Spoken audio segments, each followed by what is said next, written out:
So, welcome everybody to this session on a brave new digital industrial policy.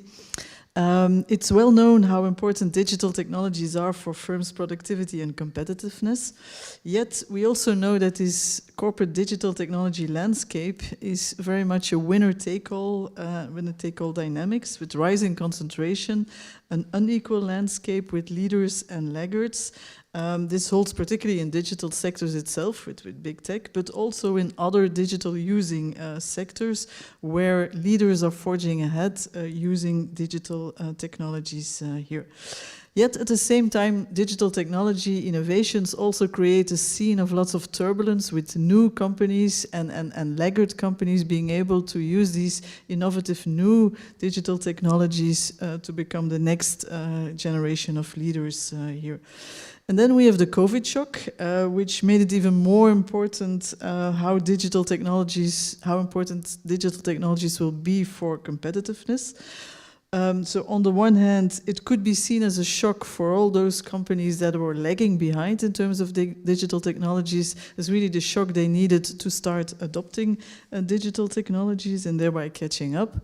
But at the same time, could also be seen as a shock where only those companies that had already established digital technologies and were intensive users were also able to use that to better survive this creative destruction that COVID actually realized here. And of course, on top of that, there is also the whole uncertainty of demand created by the shock that may also impede adoption of digital technologies here.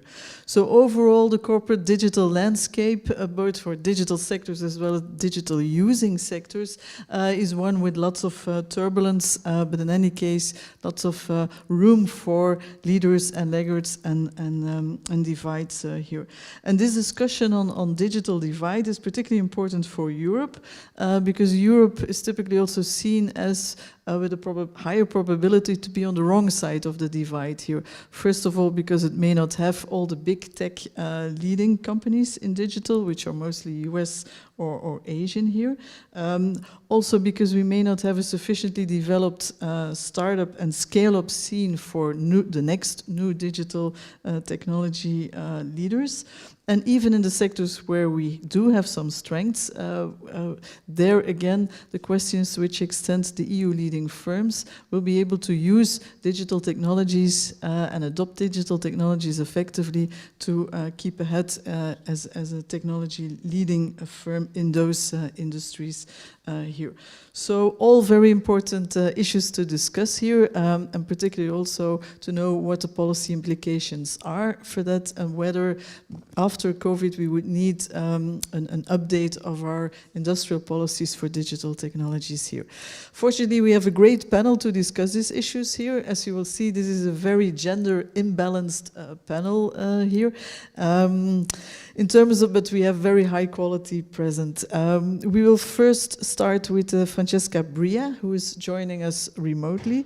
She's the president of the Italian National Innovation Fund and also the digital technology officer for Barcelona. So she will be able to give a good view of how the corporate digital landscape looks in Europe, especially the startup and scale-up scene. Then we will move to Aura Sala, which is on my right here and physically present. She's the head of EU affairs of Facebook. And she will be able to also give a corporate perspective here, but this time more from the large incumbent firms and particularly the non-EU perspective. Then on my left is Marietje Schaake. She's a former European Parliament member, but currently International Policy Fellow at Stanford, working particularly on cyber and AI. She will be able to give a more global perspective of the EU scene here, how the world looks at us here. And then finally we end with Kersten Jorna, also joining us remotely. She's the Director General of Internal Market, Industry, Enterprise and SMEs. And of course she will be able to give perspective of EU policy here. So first we start with a round of how each of you see what the state of affairs are in terms of the EU corporate state of affairs, but also the EU digital policy state of affairs. Then we will address a currently hot issue, which is the extent to which our industrial policy should be focusing more on strategic autonomy for the EU. Do we need more strategic autonomy in our digital sectors? Do we need our own platform companies, our own semiconductor production facilities in the EU? Or not. We are doing a poll on that, which you can do through Slido, where the questions are, would you like more or less or the same level of emphasis on strategic autonomy? And before we go to the panel on that dimension of strategic autonomy, we will check the poll here. And after the panel discussion, we will check it again. So that means that for the panel, this is an opportunity to try to influence opinion and change it if it's not in your desired order. And for the audience is also an incentive to try to really hear, to see whether you hear arguments that may change your mind here. So do actively use this poll. Of course, beyond the poll, you can also ask questions and answers, and we hope we have, and we should have enough time for those here. Also, those questions should be put through Slido, even for the ones that are physically located here. So your questions also will have to go through Slido here so that we can manage all of this here. So with this being said, I'd like to start now with listening to get the views from our panel on this. And I would like to start with, if that's possible, with Francesca Brio, who will give her view on what she thinks are the major strengths and weaknesses in the EU digital landscape, corporate landscape, and particularly from the perspective of startups and scale-ups. Francesca, are you around? Hi, can you hear me well? Yes. So thanks for having me. It is a real pleasure to participate in this debate. And I will try to give you my view about the topic, which has to do with the digital industrial policy of Europe and also with the regulatory landscape. I think that at this stage, Europe understands well the real threats to sovereignty in the hyper-technological 21st century. And it is clear that for Europe to be seen as a regulatory superpower is not enough anymore. So the EU needs also to remain relevant as a global economic power through its scientific and technological innovation, which means being able to build alternatives to Chinese technology manufacturing monopolies and US-based intellectual property, digital and payment monopolies. And I think this is a very important matter for Europe, because either we manufacture the critical technologies we need ourselves in Europe, or we are able to ensure long-term access to them from a wide range of different sources without depending either on the import of raw materials, as it is expected that the consumption of many elements of rare earths will exceed the global supply within a decade, while their export is dominated by Asia. So the future of green energy, for example, in Europe also depends on this. And I think this is a matter of sovereignty for Europe. So to achieve this ambitious goal, we need both ambitious regulation and a digital industrial strategy. When it comes to EU tech regulation, I think Europe is moving in the right direction. Bold interventions such as the Digital Market Act and the Data Governance Act are to strengthen policies related to competition and antitrust, promising to curb the market dominance of digital platforms, together with equally ambitious proposal for revamping digital taxation. And I also think that the focus on open source technology markets, data portability and sharing, privacy preserving standards and protocol, reconciling antitrust and privacy in digital marketplaces, algorithmic transparency and accountability is also right. When it comes to industrial strategy, I think we need to grow European digital champions, as I said before, that can compete in platform-based digitization, that are able to take control over key technological stacks and to develop future critical services in energy, mobility, deep tech, and climate change. So as you can see, this is not only about technology, but it's about every industry, since everything is being transformed today by the digital layer. And let me say that the European Union has put forward, as you know, an ambitious 2 trillion plan to recover from the economic decline of COVID-19. Obviously, you will discuss later on this in more detail. And 20% of the 675 billion COVID recovery facility will go into critical technologies and infrastructures, such as ultra broadband networks, faster 5G, cloud computing, artificial intelligence, microprocessors, and cybersecurity. I think that measures like these have an impact across all economic sectors affected by digitization, helping to avoid the troubles that is affecting, for example, Europe's car industry now, such as shortages of foreign-made microchips that we know could continue in 2022. To strengthen its sovereign manufacturing production, the EU set the goal of producing at least 20% of the world's semiconductor in Europe by 2030. This is compared to 10% last year. Thus, I think that it is essential for Europe to remain competitive in the strategic value chains of the future to achieve the goal of becoming climate neutral by 2050 and to ensure that supply chains are secure.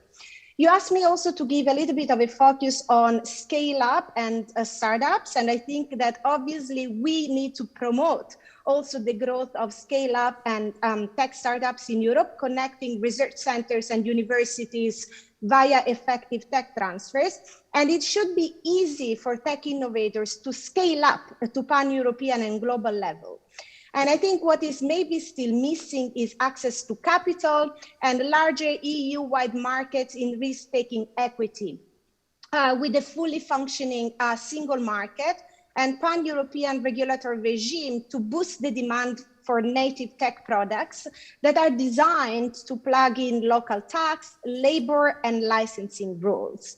And I will end by saying that this may also involve the development of democratic data governance models, such as data trusts, which is part also of the Data Governance Act of the European Commission, where the data, once anonymized, must be shared in the name of greater public good. And I think that today, default solution where such data fed into an unsustainable privacy violating business model of technological platforms is no longer sustainable. So I think we should also put at the very center issues related to civil liberty, digital privacy, and data governance, which must be given very central importance. So just to end my first remark, I think this is a battle about defending innovation for the public interest, the data sovereignty of citizens, their autonomy, and their constitutionally guaranteed rights. And I think that Europe is absolutely well positioned internationally to drive forward this agenda that put exactly at the international level data governance, cybersecurity, sustainability, and digital privacy at the very center. Okay, thank you very much, Francesca. It's very clear that you see the digital EU policy as very pivotal in this and have a very active call for EU policy intervention here. The details of that policy intervention we can still discuss later on here. I want to give the floor to She's trying to avoid saying big tech. Yeah. It's okay. I told her that I'm okay being big. Okay. So Aura will be giving her view on the strengths and weaknesses of the digital, but more from, let's call it a big incumbent position and non-EU perspective here. Thank you so much. Oh, yeah. I will disappoint you a little bit with this non-EU perspective because we are very much also European company, you believe it or not. And we also fully support EU's path of regulating the internet, a new era of internet, because we think that it is required and it is needed. And I think that EU and Europe has such a great values of freedom of speech, democracy, transparency, rights of individuals, and we need to emphasize these. And our company wants to underline this. And we have been asking for regulation for years. And we keep asking smart regulation. But I put emphasis on the word smart and better. I know that the European Commission has been using these words also for years, and it is very important. It's not only important for companies that I represent today, but it's most important for European companies. We work with millions of European small and medium-sized businesses. We enable them to actually do their business more wider in the EU and globally, and we want to continue doing so. Last couple of years, I have been participating to many panel debates, and I think that in each and every panel, I have heard the word European Digital Champion. And we all love using this, right? And we all want to see these European digital champions to rise. I come from a country that actually our digital champion, Nokia, I would say saved the country's economy in 1990s. And I think every Finn is thankful for that company. We don't have this kind of stories nowadays. Why so? We still have very fragmented internal market. No matter what someone says, it is still fragmented. And when we do this regulation for internet, we need to make sure that we don't fragment it ever more.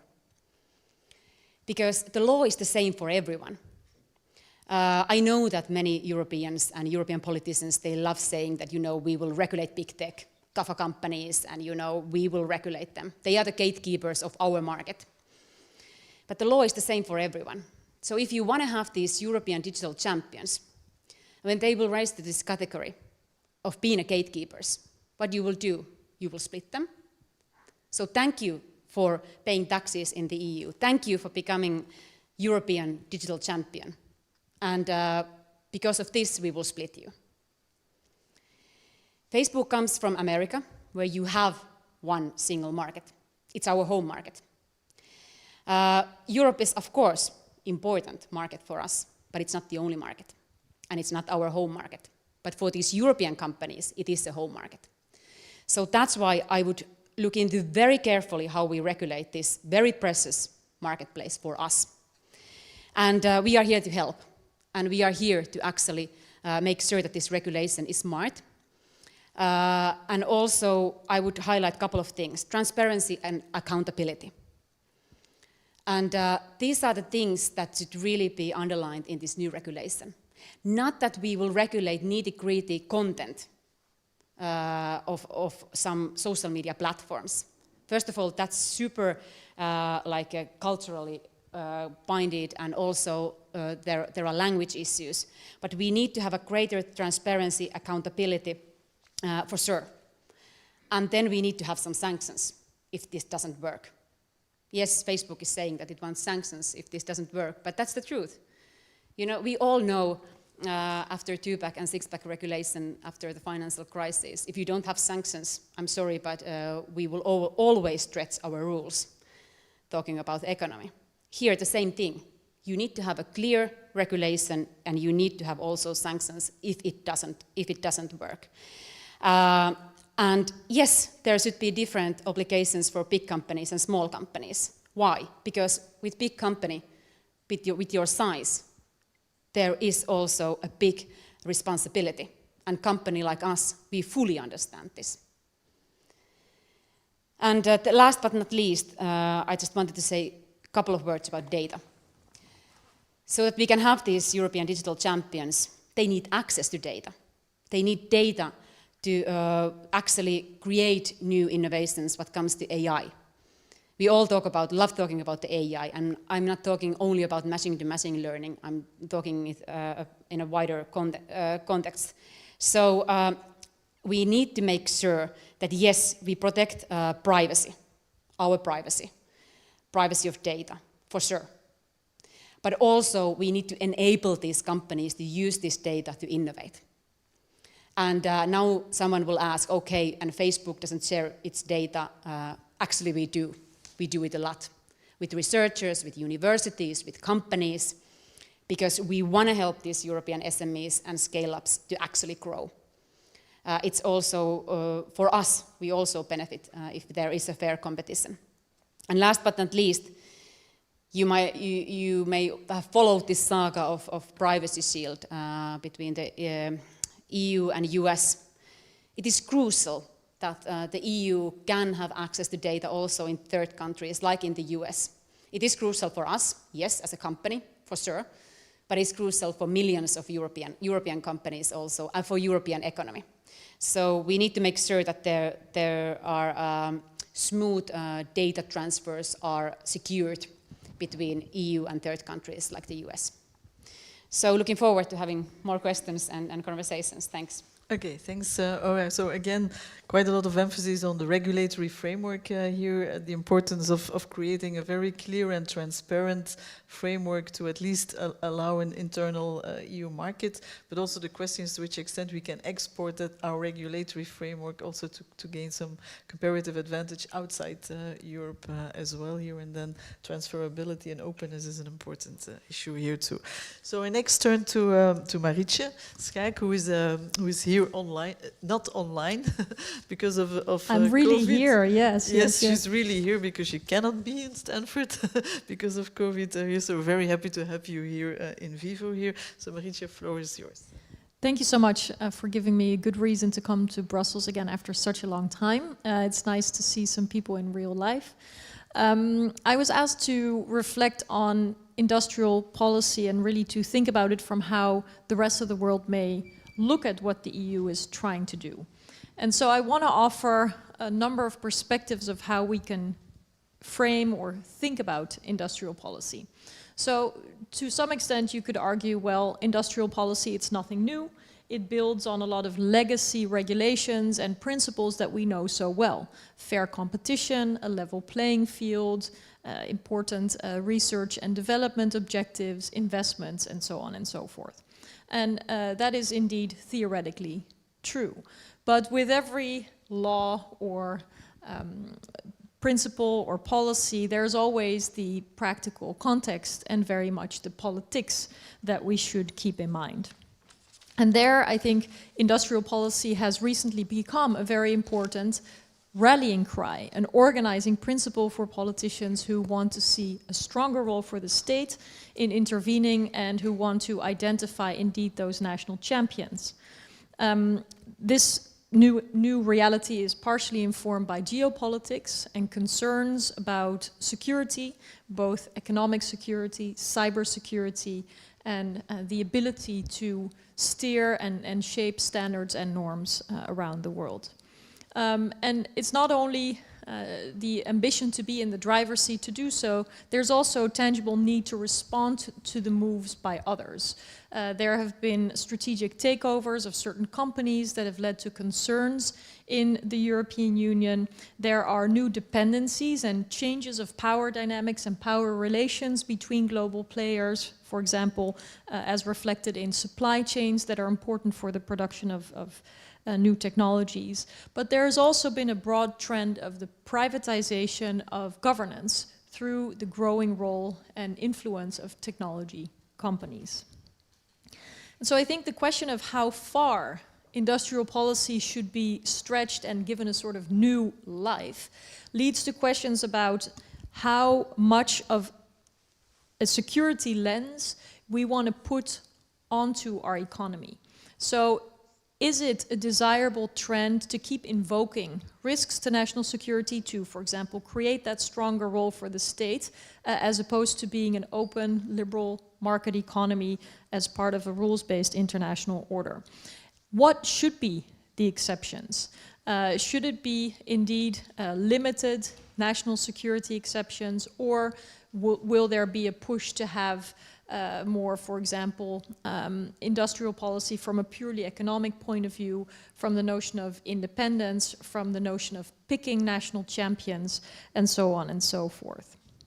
Now, when I think of industry, it's tempting to sort of have a historic, traditional view of what industry is, but it often also represents ideals around having, a success like Silicon Valley or big tech champions. And to those, I would also say there are also more negative lessons learned about big tech companies. I don't think we only find good examples and desirable ambitions when we look to Silicon Valley. And instead, I would hope that without just focusing on industry, in Europe there can be an explicit focus on protecting the public interest, some of the core foundational principles of our open and free societies, and fostering innovation also in a digital context.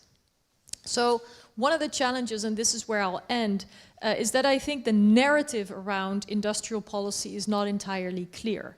Is it a blast from the past for those who always wanted national champions, with or without a good reason, were finding momentum to forge a stronger role for state involvement in the economy? Should we understand it as a response to the rise of China, or simply part of a progressive innovation agenda? Is it supposed to be an answer or pushback against the success of Silicon Valley, or is industrial policy simply an element of the EU's desire to be a super regulator when it comes to the digital agenda? Do we think of industry mainly as social media companies or advertising giants, or do we think about crucial technologies like semiconductors, quantum computing, and those types of technologies? The fact that there are so many possible interpretations and lenses and understandings of what this industrial policy might mean makes it vulnerable for misinterpretation, not only at home, but certainly abroad. And this is where I think EU leaders who embrace this new industrial policy should really come together and think about what the strategic objectives are and how to make sure that they are not misunderstood. Okay, Marietje, that was really very interesting and challenging intervention here. I think you rightly put us in a broader fundamental discussion on, do we need more role of the state here? But then the question is, for what? What are the objectives of the state here? And then, as you also correctly mentioned, the devil is in the implementation. How do you do it? But then can you also hold the government and policy accountable for how it intervenes here? And that means that it has to be very clear on what the targets are so that it can be held accountable here. So very good questions that you addressed, and I'm sure this will kick alive the discussion even further. We have a last speaker here, which is, of course, has a very tough agenda here because she represents the EU policy level here. So Kersten Jorna is Director General of DG Growth here, and so she will be giving first a view on how she sees the current state of affairs of EU policy here. So floor is yours, Kirsten. Thank you very much. Actually, I thought this was a panel about the kind of SWOT analysis about our digitization track, but I see it's getting much broader for industrial policy. And to Marietje, I want to say industrial policy in the EU is this. These are the 14 industrial ecosystems that we have. And this is the basis of our new industrial policy, where we try to understand in industrial ecosystems like tourism, like proximity, like retail, like construction, what's going on, how do we help the companies and the actors in this sector and the interaction between them to manage what I think is the real public good at stake. It's the twin transition. Twin transition to a more green, a more sustainable, and a more digital future. And we need to have that detail of an understanding of policy in order to have a good policy. It's not to take away a steering rule from the private sector and to own it as the state or Europe. It's really to make sure that we have this transition going on and that we put all the means, that we orchestrate the different efforts in a good way. But maybe we'll come back to that later. When it comes to the analysis of where Europe as a digital economy stands, I would say we have all it takes. But in particular, the basis for it all, and it was echoed in the three interventions already, is we are an industrial superpower. We have a very strong industrial base. 4.5 trillion of output from our industry every year. A workforce, 20% of our workforce in industry. Just to say that compares to 10.5% in the US or to 16% in China industrial workforce. 17% of our value added comes from industry. And the EU, if you only look at advanced manufacturing, which is the closest kind of connection between digital and manufacturing, 27% of global value on this. Now, this industrial base produces super and high quality data. In fact, the data, the industrial data that we have and continue to produce are our biggest asset. Now, when it comes to the weaknesses or the not yet strength, there is also a fact that 80% of these data are collected but not used. So that's where we have our margin of progression. And also, in order to use the data, you need to use cloud services and be connected. And we only have a minority of our companies in Europe, big or small, different elements, who are connected. Also, when we look at our member states, we have some member states who are really top of the league globally when it comes to digital administration and digital competitiveness, others who are not yet top of the league. So the challenge for us, and that's really the challenge underlying our industrial policy, our data strategy, is how to turn this gold of data into jewels. And if you want to turn gold into jewels, you need first to harvest the data. And here it's about investment in infrastructure. It's about using the cloud, but not only, it's also using edge and high performance computing and being relevant in that area as well. Because in the future, given the explosion of data, including industrial data, we will need to be also part of these new and more efficient data processing. And then there's also the aspect of sharing the data and being able to access the data. And that's where we are working on data spaces. And again, I come back to my industrial ecosystems. We're looking at certain data spaces, creating European data spaces, for example, in the sector of agriculture, agri-food, or now very relevant. This morning, we had the tourism forum in Bled, looking at data space in the tourism, because digital will be one of the enablers for a recovery and development of the tourism ecosystem, which is very important in Europe as the first destination for any tourism destinations in Europe, in the world. Data spaces based on the ecosystems. We also are developing, and maybe Marietje was also involved in the preparation on this, on the digital single gateway, so that companies and business have one digital interlocutor in the single market for their business. And then, of course, and it was mentioned already, there is a very rich regulatory agenda. I have to say, I mean, Europe is the first continent and the first economy that actually uses the regulatory arm to deal. And we did this on the GDPR, and we see how much this has, in fact, been a front runner for other types of legislation following. But there is also the data governance, there is the Data Act. So we need to have a level playing field, and regulation is one part. I imagine, Reinhilde, that in the future rounds of this panel, we will also talk about the other, but I just want to say at this stage, it's not a single wand solution, regulation.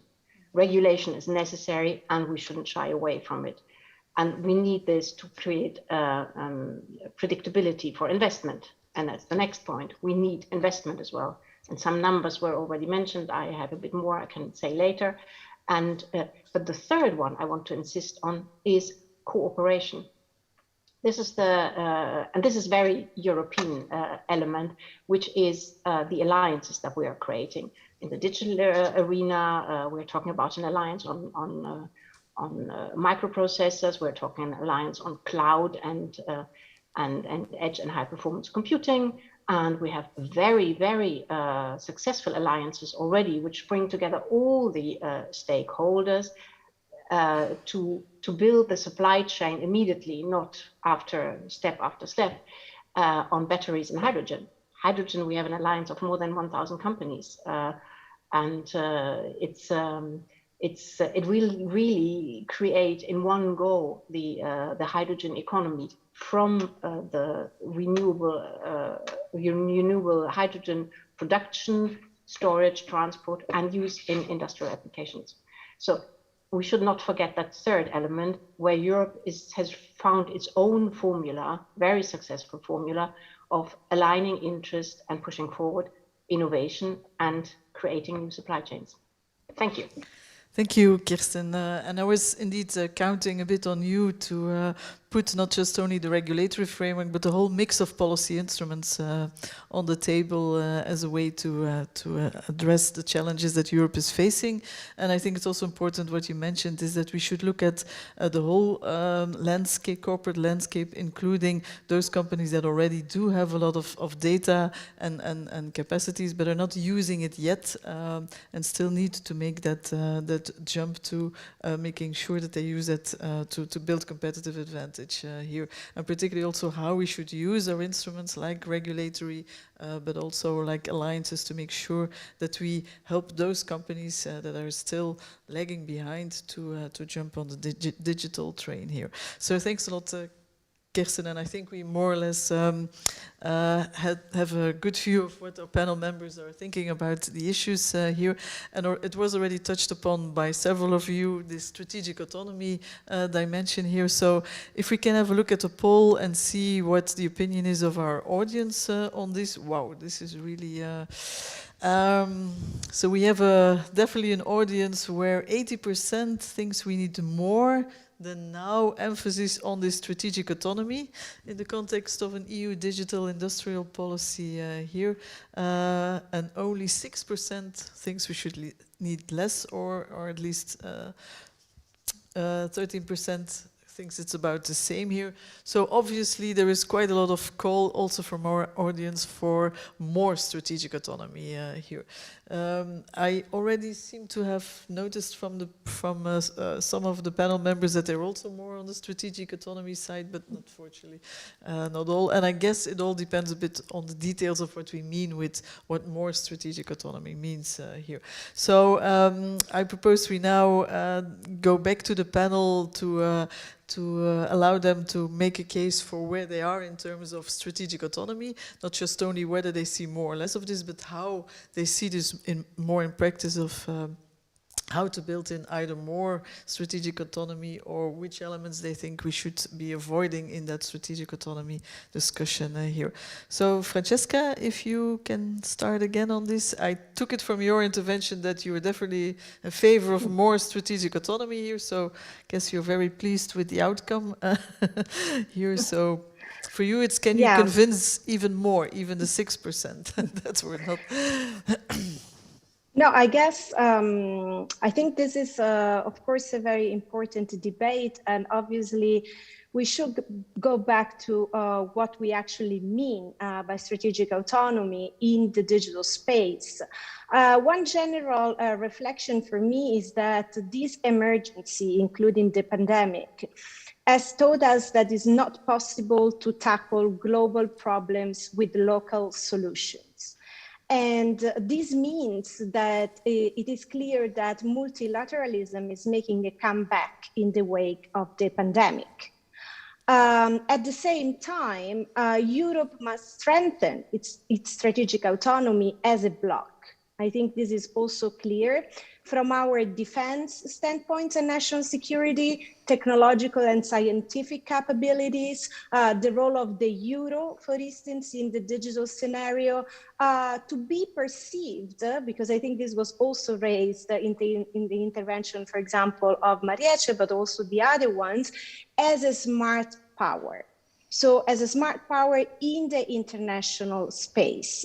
So I think that Europe and like-minded democratic partners have really a chance to chart a progressive global path for the digital society.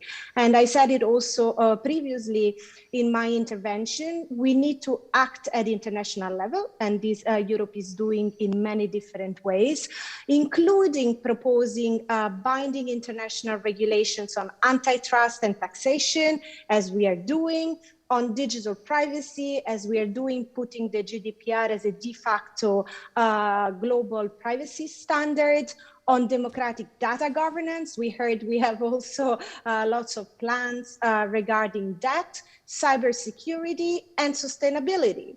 because it was also clear in my intervention, the example of shortages of microchips, the question over electronic industries, machinery industries, but all across the board, this is not a technology issue. This will affect the value chains of the future, and it will affect all industries.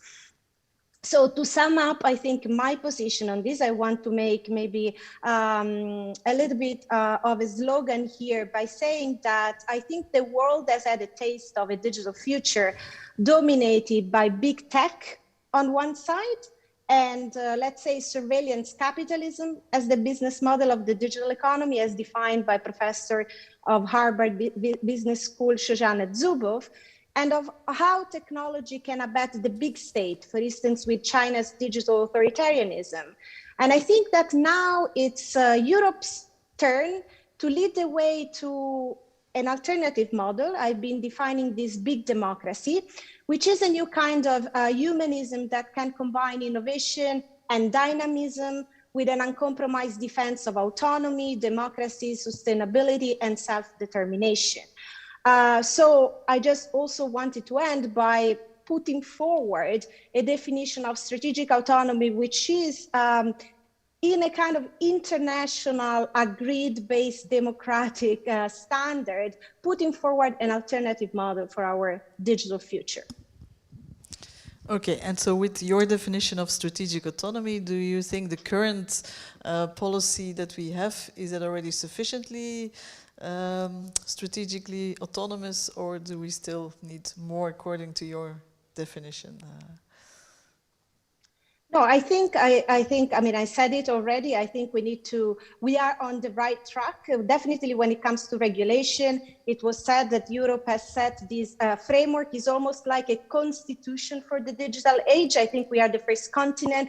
I think we are setting the standards and we are paving the way. And I think we're doing well. I think we can strengthen our capacity when it comes to innovation, when it comes to industrial policy. And definitely also because we cannot hide away when we see the incredible market and economic concentration of power that we see in the digital economy. I think we have to be very clear there. We have a combined stock market value of the big tech companies of around 8 to 9 trillion. I think they are the only industries that have raised more money during the pandemic that lost money. And I think if 5 to 7 big tech companies are controlling our economy, can it really work for all of us? So we should ensure that the development of the digital economy does not result in irreversible forms of economic concentration. I think this is, for me, as a trained economist, very clear. So we should strengthen our capacity when it comes to antitrust and combining antitrust with privacy. I said is a very, very important part to do. But also we should put forward more capacity to create our own solutions that will serve the pan-European, pan-European space of European citizens. Yeah. Okay, so I understand at the same time making sure we have our own solutions, our own companies, but nevertheless ensuring there is enough competition so that there is no concentration here. So I guess that gives the floor to you to see your perspective from the big incumbent. Thank you so much. Yeah, I think we can agree here that we need more strategic autonomy in the EU. However, we need to be very careful that it doesn't turn to protectionism. Because as Biden put it, that we need these techno-democracies, and Europe needs cooperation, particularly transatlantic cooperation. Let's see how the new Tech and Trade and Technology Council will actually work in practice. We are looking forward to that, of course. But also I would like to say that if I turn to the East, I'm looking at our big neighbor there, or China, let's mention that. And we think about our values here, what it means also to our internet, open, universally accessible internet, and all our values that I also already mentioned in my first speech. Those are the things that we need to protect, definitely, together with these techno-democracies. And it's quite clear that there are big countries in the world who doesn't share these values. So I hope that the EU will not turn in, and also what comes to data and access to data, Europe needs transatlantic cooperation. I think now more than ever. Also because these big companies that are mentioned here, they have this wide home market, and Europe doesn't. So Europe needs internal cooperation, and then it needs external cooperation with similar countries. And then one thing is, of course, building resilience. We all know that. And as the previous speaker mentioned here, it comes to sustainability. It, of course, comes to our industry, renewing our industry.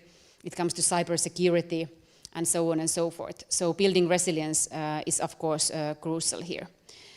But if we want to see Europe innovate and these companies here to flourish, it needs to be also very open market. And that's why I would like to underline here these techno-democracies. Yeah, I think that's really a very good point. So the question is, why do we want strategic autonomy? Is that more because we want to protect our specific EU values here, which is a very inward-looking perspective here and runs the risk a bit of protectionism?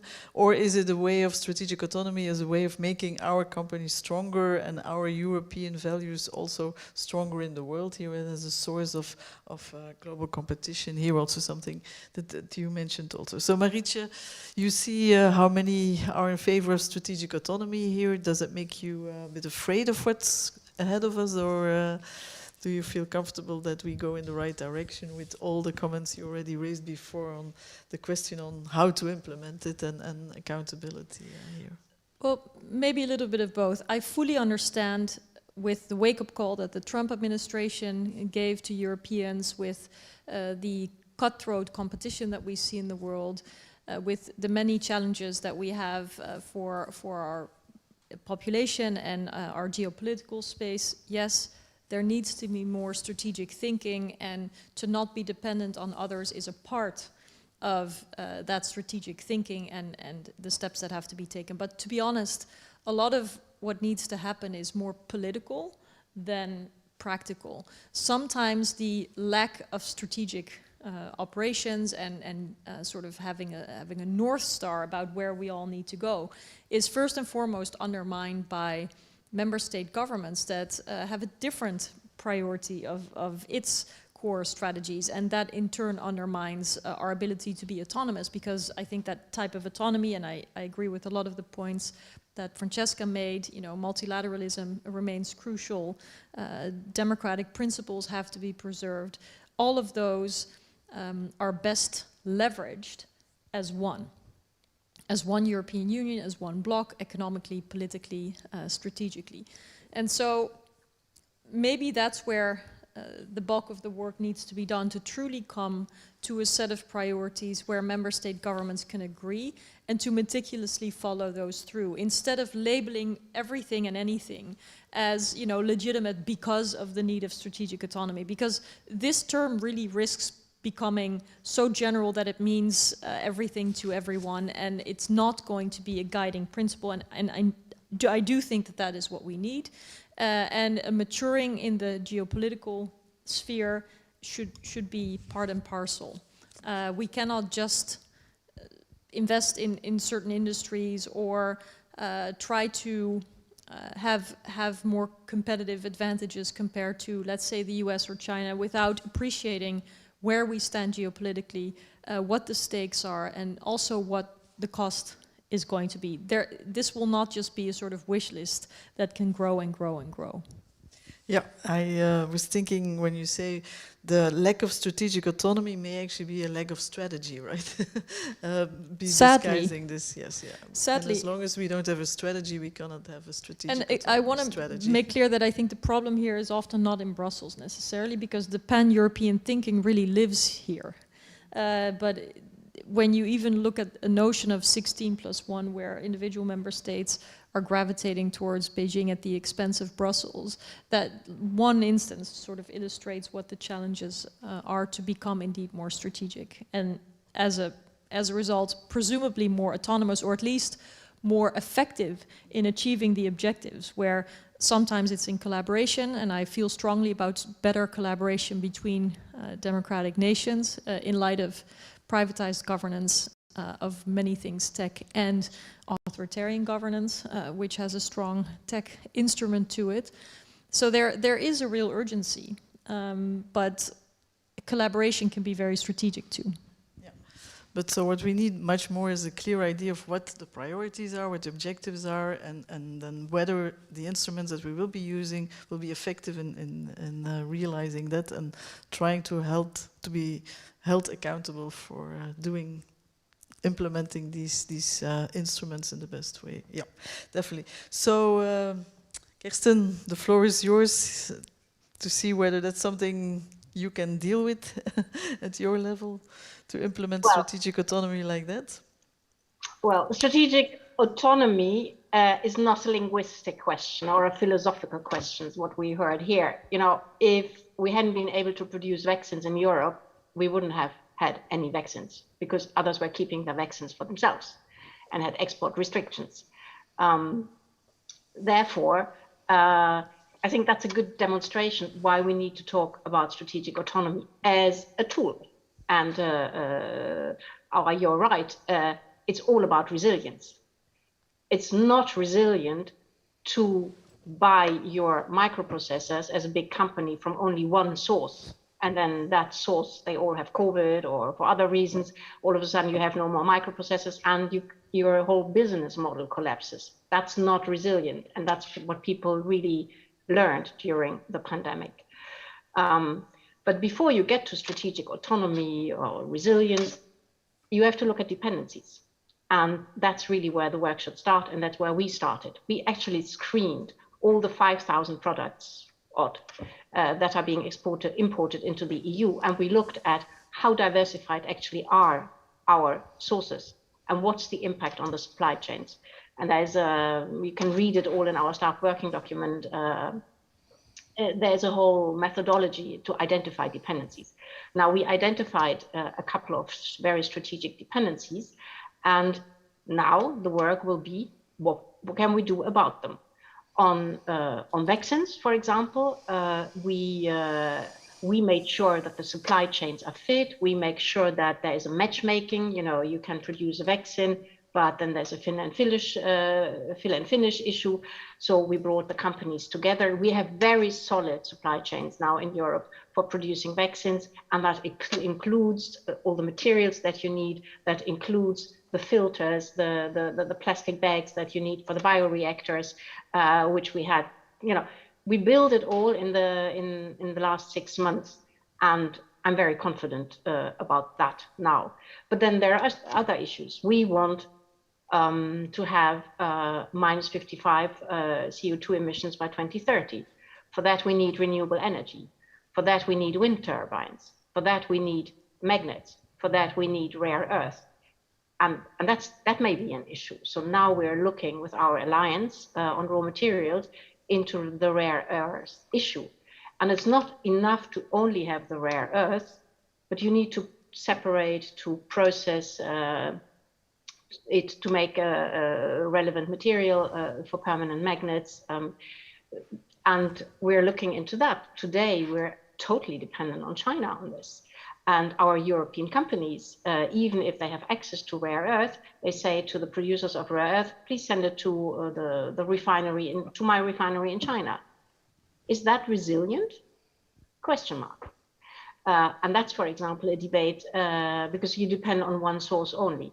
And that's a debate we also have, I expect to have under the TTC with the Americans, how we can kind of build supply chains that are solid from the material itself to the processing, also for our companies.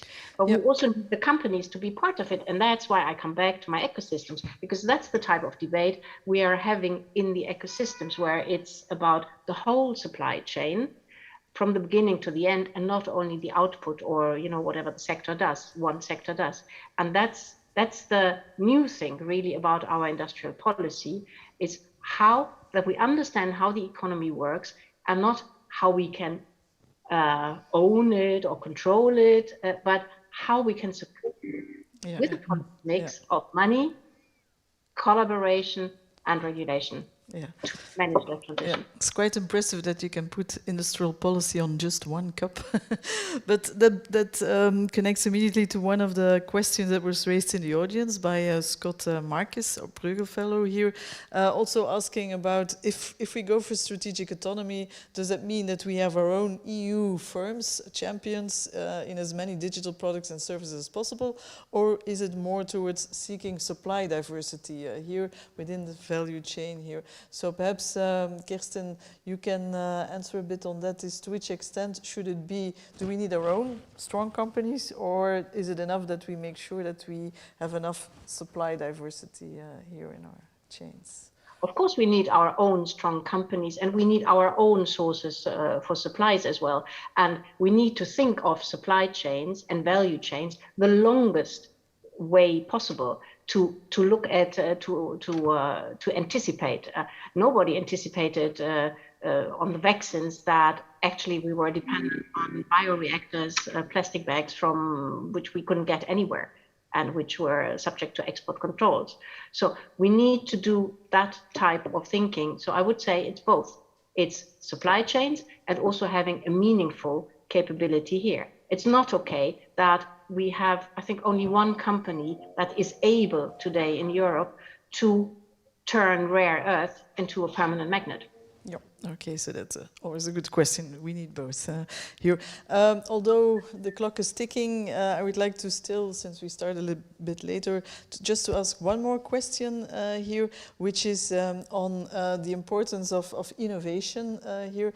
And there's a combination of several questions here. So we emphasize a lot of how important the regulatory agenda is, but will that be really sufficient to make sure that we have enough innovative companies here? How do we see the potential of Europe to develop the next disruptive technologies? Here is an important question that was raised in the floor. And will this regulatory agenda be sufficiently innovation-proof to make sure that we get the next innovating companies as well here?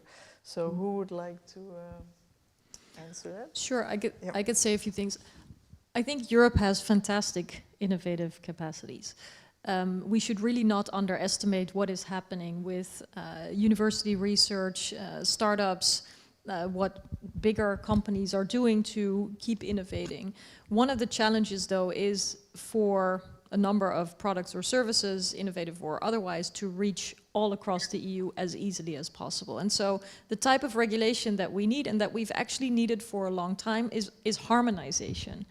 And there's often confusion, I think, when we talk about regulation, especially when it comes to the digital single market or the digital economy, that it would impose new barriers, which sometimes it's needed. Clarity on antitrust, I think, is very important. Explicitly addressing the threats to democracy that come from the new uses of technology is very important. But moreover, when it comes to optimizing the opportunities of the great innovations that exist and that are born in Europe, it has to be about harmonizing. And it's sometimes painful and a little bit ironic that I recall one of the first conversations I had when I was just elected in the European Parliament 12 years ago. It really feels like, you know, grandmother is telling a story, but really this was 12 years ago, and I was, like every other new member, scouting for which topics I would you know, sink my teeth into and get working on. And when I heard about the digital single market, I was inspired, excited, and I thought there was great urgency of creating as powerful a digital single market as there was an analog single market, one of the pillars of the European Union as such. And, you know, one of my more senior colleagues said, calm down, you know, no rush. In 10 years, we'll still be talking about the digital single market. And I thought, who could be so cynical? You know, why would you think that this can wait for 10 years? And lo and behold, here we are 12 years later, and I have to admit that this person was right. So some of the solutions are not exactly innovative, they're well known, but the execution is where the energy needs to go. If I may continue just a bit from here, just saying that I think we all know that we need a single market, not even only digital single market, but single market, right? And yes, we need long-term risk financing for our companies, finally, not leaning to bank financing, right? We need skills, we need education, that goes without saying, and we need cooperation. And we focus a lot on negativity and negative aspects of new technologies sometimes. But I would like to change this, because technology is also enabling many things. And even companies like what I'm representing, we are also enabling many things. We want to cooperate with European companies to make them European digital champions. So I would really like to focus like how the technology is part of our everyday life, like it is part of all our industries, all our companies, and make sure that we help Europe with this sustainable economic growth now, with also transatlantic cooperation. Yep. Okay, so I think we have to end it here. It was a very lively discussion here, and I'm sure we'll be still having in a couple of years the same kind of panel here on the new digital strategies we would need here. I would like to emphasize the importance that was put here forward in the panel on the importance of the regulatory power here, but to use it in a way that we really can leverage innovation here, so making sure that it's an innovation-proof regulation here that builds this strength of European economies on the global corporate landscape here. So thanks for your attention, audience. Maybe as a last, we can look at the poll and see whether things have changed, if that would be possible, whether we have convinced people to be more careful with strategic autonomy or not. 84%, not much. Actually, it's even less now. It's 5%, which are only 5 instead of 6. So we have even more proponents of strategic autonomy here. But I hope also with the message of what it means, strategic autonomy should be really much more clear in terms of objectives and how to implement it and accountability here. So thanks a lot for your attention here, and enjoy the rest of the annual meeting here. Taking place here right after is also a somewhat related panel here, which goes about flexibility in work spaces. So that's something definitely also where the impact of digital technologies is very important here. So enjoy the rest of the annual meeting, and thanks again to the panel and to the audience for this lively discussion. Bye.